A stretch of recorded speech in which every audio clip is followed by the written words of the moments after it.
Welcome to the Labor and Employment presentation. Our group will discuss two key areas, job creation and wage inequality. On the discussion of job creation, we will be talking about the process of bringing jobs back to America, investing in infrastructure, and creating new jobs.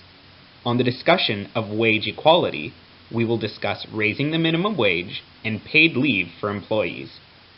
Each section will dive into the different political positions of the leading presidential candidates for the election.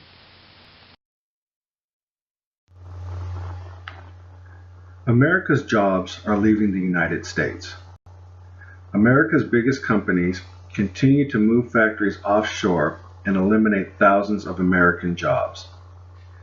Companies that are moving production to other countries cross many job sectors. This is an issue that both presidential candidates seem to agree on. This slide displays the percent of U.S. companies that outsource by sector. You can see that the manufacturing leads the pack. The reasons for moving work out of the United States are simply due to the benefits corporations realize by having production done offshore. Some of the benefits include lower labor costs. By moving production offshore, a business can reduce their labor costs significantly. Savings can be realized not only in salaries, but also benefits and payroll taxes. Overtime laws are usually more lenient, allowing for longer work hours without the increase of paying overtime wage rates. There is also the benefit of the option of paying by units produced. This allows for better control over costs. There is a better chance of not dealing with collective bargaining. Not having to deal with unions reduces the risk of strikes and increases the flexibility of being able to terminate underperforming workers. Fewer regulations. Companies that operate outside of the United States enjoy reduced regulations pertaining to labor conditions and the disposal of waste and materials and other areas of manufacturing that increase the cost of goods sold. Increased sales margins.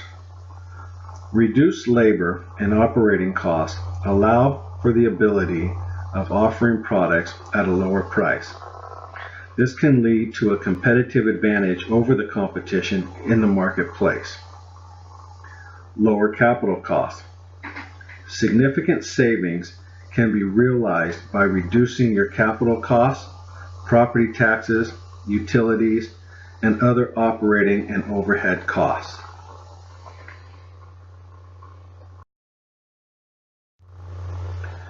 There are risks to moving work offshore. Some examples would include loss of quality control. When companies outsource manufacturing, there is a risk of loss of oversight of the production process.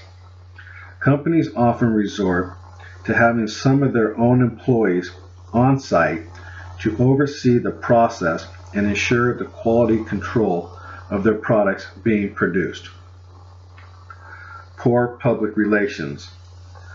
Outsourcing manufacturing generally is not a popular concept with the U.S. consumer. There is a resentment that jobs are being taken away from the American worker. The U.S. has experienced what is perceived as slow jobs growth, one in which wages do not seem to keep pace with increased costs. Risk of boycotts.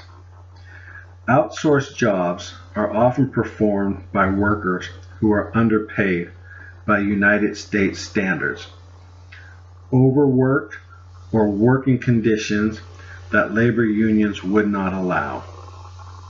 Some countries allow for low emission standards that can lead to polluting the environment. When these issues are identified, consumer groups often share these findings and call for a boycott.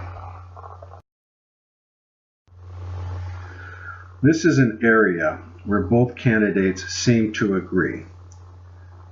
Offshore outsourcing of manufacturing and service sector jobs to foreign nations continues to plague the American economy.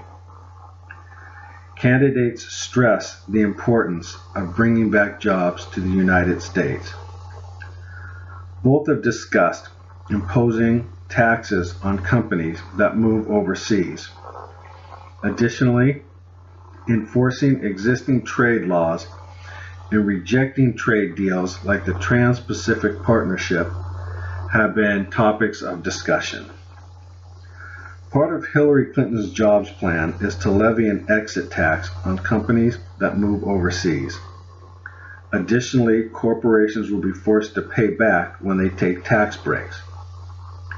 Similarly, Donald Trump plans include identifying violations of trade agreements by foreign countries, renegotiating NAFTA or terminating the deal, keeping America out of the Trans-Pacific Partnership. In conclusion, outsourcing makes many people nervous, especially if you don't support the theory supporting outsourcing. Regardless of what sector you work in, continuing to learn new skills will help you keep your job or find new work if your job is outsourced.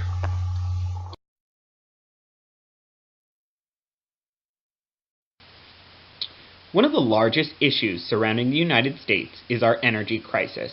The term energy crisis was initially used in the 1970s to depict the global petroleum shortage. Today, it is used to describe the global effects of coal and oil on the environment.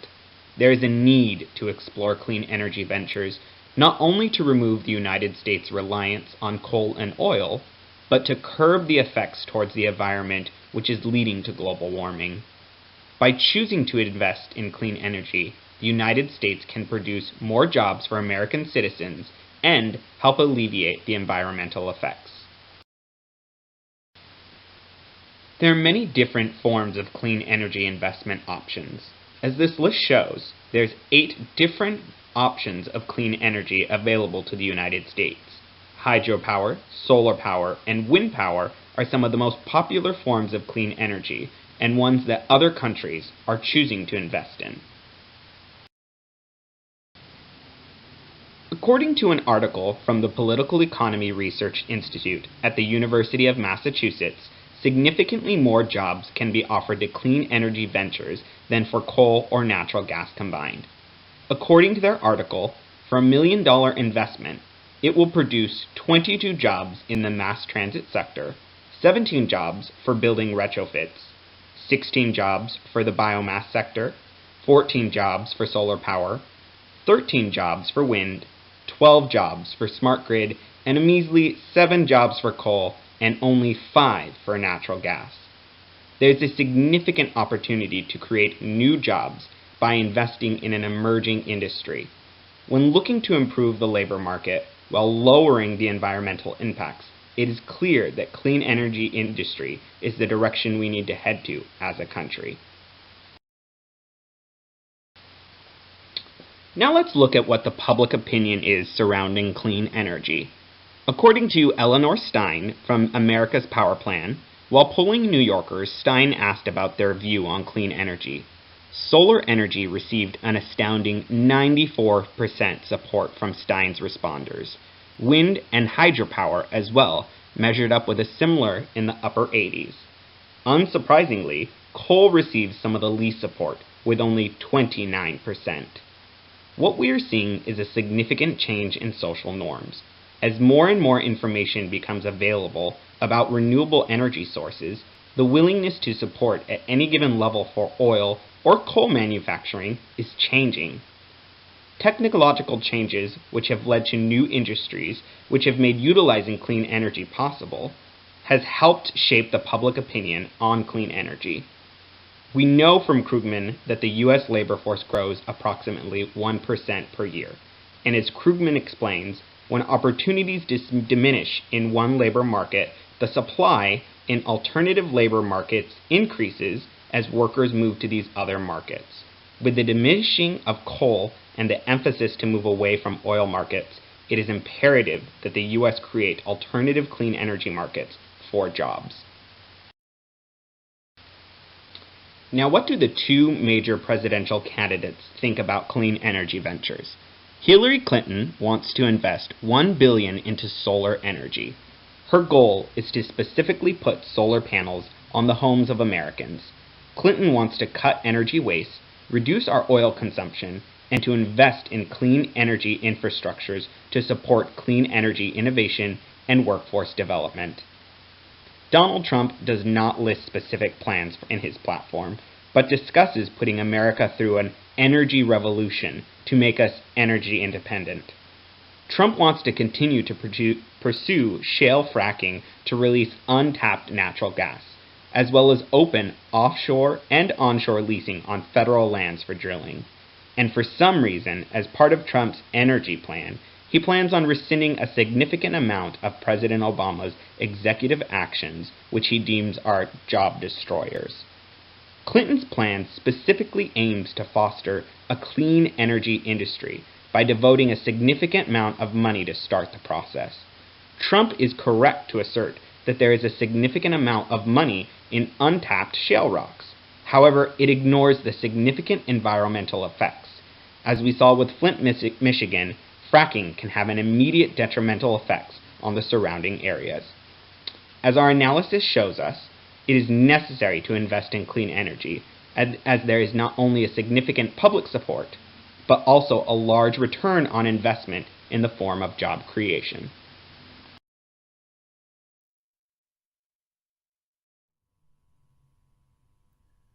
Here, we're looking at the policy of creating new human capital pipelines. Why do we need to do this? What has happened? Well, there are three main causes to the current issue of low employment quality brought on by, firstly, the automation of low-skilled jobs by machines, the outsourcing of manufacturing functions overseas, and the higher arrival rate of migrant workers, or guest workers as one might call it. These result in higher unemployment rate for US citizens and permanent residents, as we observe employment being squeezed by the above causes. The straightforward solution is simply to create new, well-paying jobs. Of course, you just can't create a new field and expect to have the existing workforce adapt to it. Hence, the policy approach here is to invest in computer science and STEM education, and secondly, to provide strong support for entrepreneurial ecosystems. And finally, we hope to achieve the goal of improving wage quality and reducing socio-economic inequality. In addition, as we know, broad-based growth brings more people to the job market. Encouraging entrepreneurial ecosystems also help maintain the current lead that America has in the global digital economy. So what economic concepts are in play here? The majority of economists will agree that human capital is the most important factor of production in modern economies. The STEM graduates that we cultivate today are the human capital of tomorrow's industries. Also, enhancing human capital early in new industries gives first mover advantage. It is important to establish comparative advantage in a greenfield area, as can be seen with the existing Silicon Valley entrepreneurial ecosystem. Capital inflows from the likes of global private equity funds help to invigorate the surrounding service industries from the multiplier effect of simply putting more money in the pockets of the average consumer.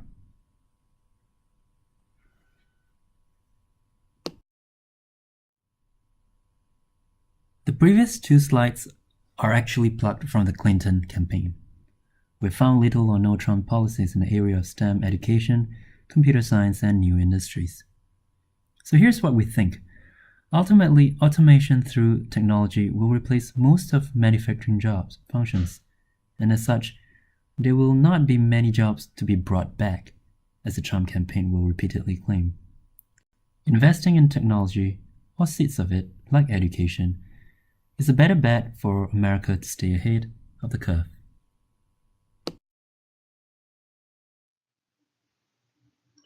Hi, this is Jason, and my focus is on organized labor and raising the minimum wage. Through the next few slides, we'll examine the economic concepts related to these two important issues, examine the points of view from the candidates themselves, and then take a slide to conclude and consider these issues. First, take a look at the two charts. One on the left has a lot of clarity. Union membership has gone down. Right now, the only unions that are growing are public sector unions. And quote, right-to-work states continue to take away labor rights for workers. If you're a union person, the last 40 years has been nothing but bad news. And it's hard not to wonder if the decline in manufacturing, the decline in living wage jobs has something to do with lower union participation. The chart on the right is muddier. You can see how the minimum wage has bounced around. It has slid in absolute dollars since the 1960s. I think the thing to take from that slide is that it's a constant fight to raise the minimum wage. It will not end at $15. Unions function by negotiating with employers to create a collective agreement that applies to all union members, and it lasts for a set period of time. When unions are powerful, they can force wage raises, and they can turn labor markets into monopoly markets. You sometimes see that happen in Seattle with particular construction crafts, where builders must use a certain glazing company or a certain glazing union. Those wages are high in some of those very specific, highly skilled crafts, and those heightened wages eventually do get passed down to apartment renters. Some economists criticize unionization, arguing that it produces higher wages at the expense of fewer jobs. They say that it can benefit the already employed at the expense of the unemployed. In labor markets that are not competitive, the equilibrium without unionization may result in wages that are lower than the competitive equilibrium. Bargaining power is the ability to influence the setting of prices or wages. We're thinking about wages in this case, and our glazers here in town that install glass, and that usually arises from a non-equilibrium situation in the market. We certainly see that in construction locally right now. Human capital is the idea of education and training. If you're more skilled, you make more. Unions do train employers. They talk about skilling people up. That's appealing to me, at least, and that employers and unions both might be genuinely interested in their people enough to put money into them becoming more skilled. So where do these candidates stand on these issues? Donald Trump makes no mention on his website of unions or minimum wage. You can see a couple of his quotes over the past year campaigning. Clinton's quote there at the top comes right from her website. She has a set of policy points that are very clear as far as what she believes in as far as jobs go. She specifically talks about restoring collective bargaining rights for unions and defending against partisan attacks on workers' rights.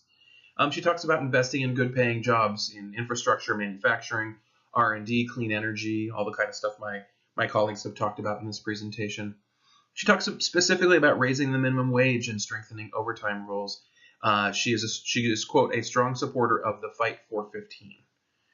Take a look at their union endorsements up there. Donald Trump did earn 3 union endorsements, each of those from the folks that might benefit from a more militarized police or a border wall.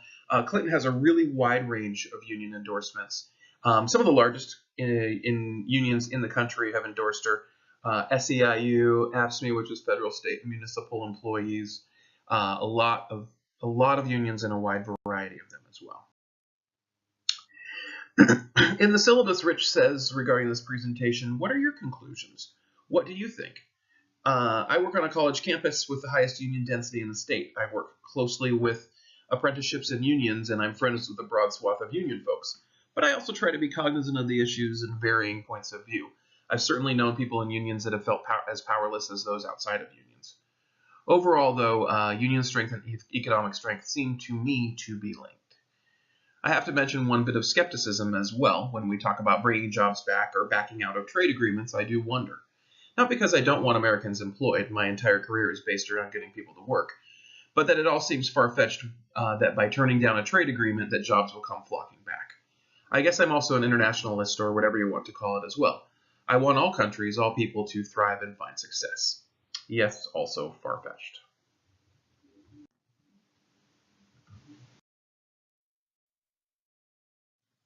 One problem that underscores America's challenge with income inequality is the lack of federal paid leave available to American workers. Paid leave for family circumstances such as the birth or adoption of a child, to caretake a sick relative, or for personal medical reasons are key levers that determine if workers can keep their jobs and continue meeting personal financial obligations, even if life circumstances change. Since there's no federal paid leave, the majority of U.S. workers are at the mercy of their employers, who get to decide what a fair leave policy entails. Because it's up to employers to provide paid leave as a benefit, often full-time, high-wage workers are the most likely to receive this benefit. Those who are part-time, low-wage earners are the least likely to have paid leave available, and currently only 13% of American workers have access to paid leave through their employers.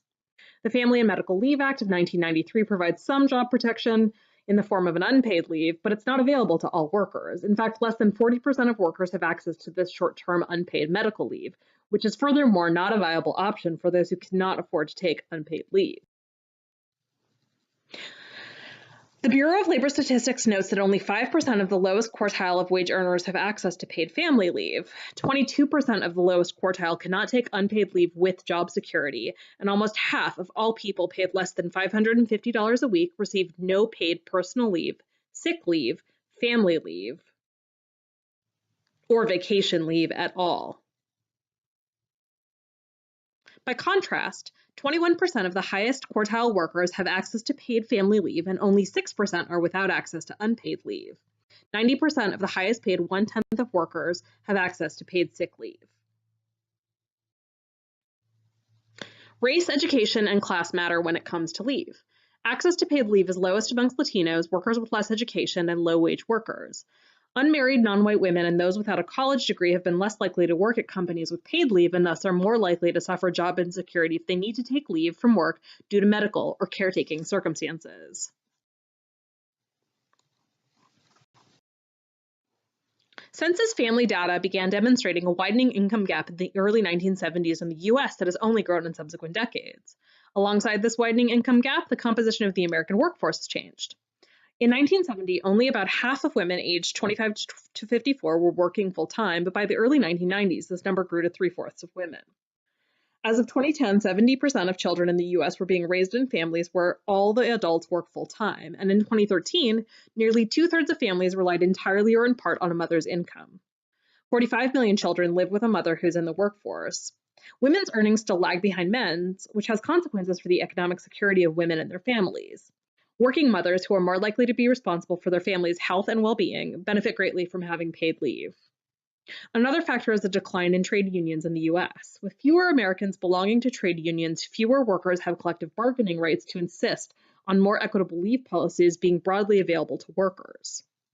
Also, America's largest corporations command incredible influence in elections and politics via campaign financing, which gives these businesses a chance to lobby against government intervention in this arena.